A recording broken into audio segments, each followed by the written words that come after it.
Hi everyone, Craig Williams here, back with another video. In this video I'm going to show you how to make the progressive house sort of stab sound from my track SDJ. I had a couple of people asked me how to make it, so I'm going to do that, and I had really good response from the last video on how I made SDJ. So from your comments, some people wanted to know about mixing, so I'm going to go into that in the next video, and then finally mastering, so I'll cover what I've done and why I did the things that I did. So the sound that I'm going to make today, or show you guys how to make, is this one.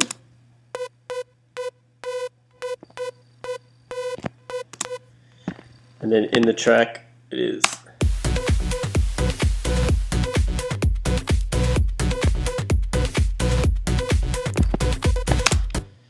Cool.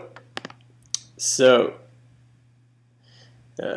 first up, obviously, we want to put in a massive. Cruise over and we'll make it stereo. Again, when you're starting off with massive, you want to new sound that just resets everything, and make sure that the envelope 4, which is your amp envelope, is full, so that you're not going to get any decay in any of the sound or anything like that. First up, go over to voicing. Already got the settings that we need.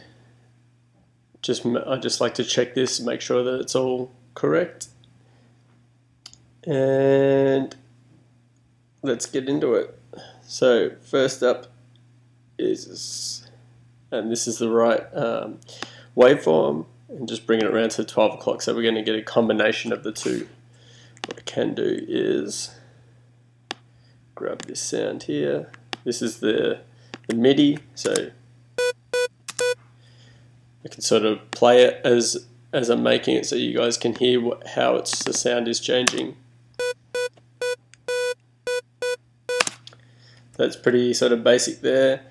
And the next one is going to be the same again. That's detuned 45 cents.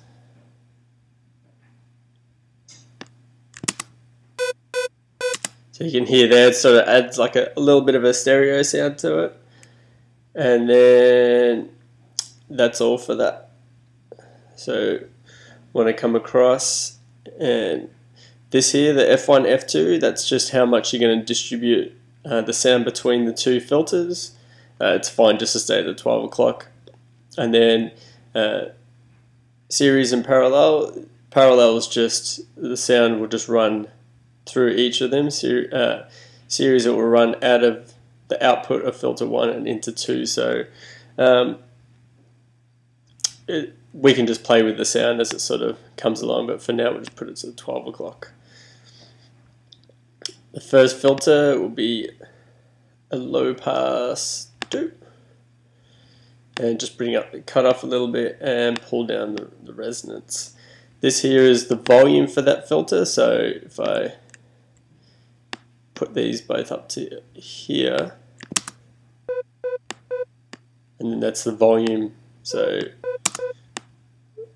might as well sort of teach a little bit about my limited sort of massive knowledge while I'm sort of building this. It's a relatively easy patch. That's about it from that one. Next up, we'll go and start working the envelopes. So envelope 1, the attack's good there. We don't want the sound to sort of drop off at all, so we've got sound at full there, and just pull the release down a little bit, and I think that's about how I had it. And then attach the the envelope 1 to the wavetable position, and just pulled that from the 12 o'clock all the way around. And then I did the same to this one here. So we've got that.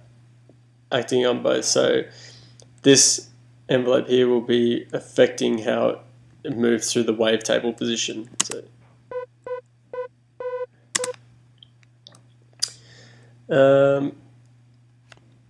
next up we've got envelope 2, and for this one it's kind of a bit more drastic. It gives it its sort of bite to the sound,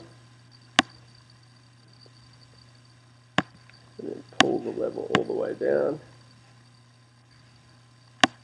release all the way there, and then I've attached this one to the cutoff and pulled that all the way around.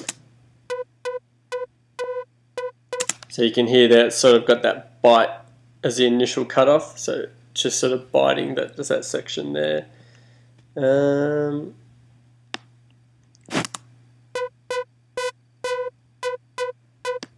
So you just want to play with these dials here, just to decay.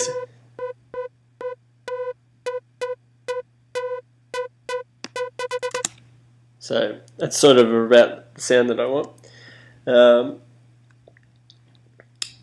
After that, I've got the LFO 5, and I've attached that to both these two. So the rate we can play with a little bit more as the sound goes in, and this crossfade here is crossfading between these two. So I only want the sine wave, so I've got it all the way to the top, and then I've attached this to the wavetable position, and onto this one as well. So if I hold down, that's good. You can hear it's got like a little sort of vibrato in there.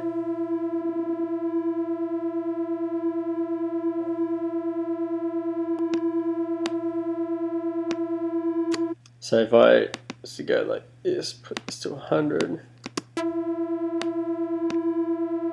you can hear the sound just moves just a little bit, helps add a little bit more and create sort of a little bit different texture and whatnot.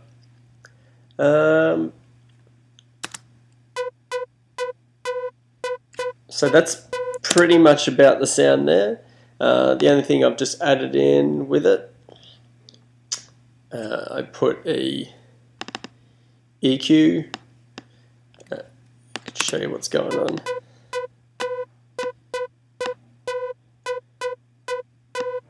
Probably not that hard. And I think I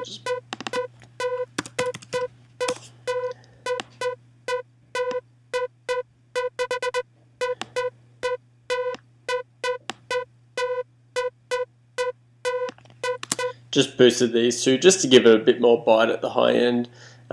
Obviously you don't want to go too hard with that, otherwise it starts to get a little bit brittle and whatnot.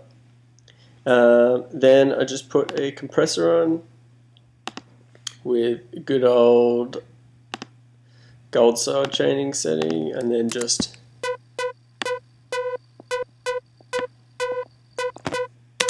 play around with it until you get happy with that. And then for reverb, just send it to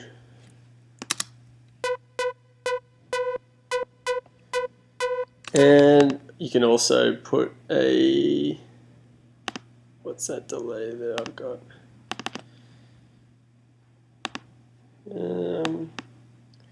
As you can see, this is an old session, that's why stuff isn't really named in here. But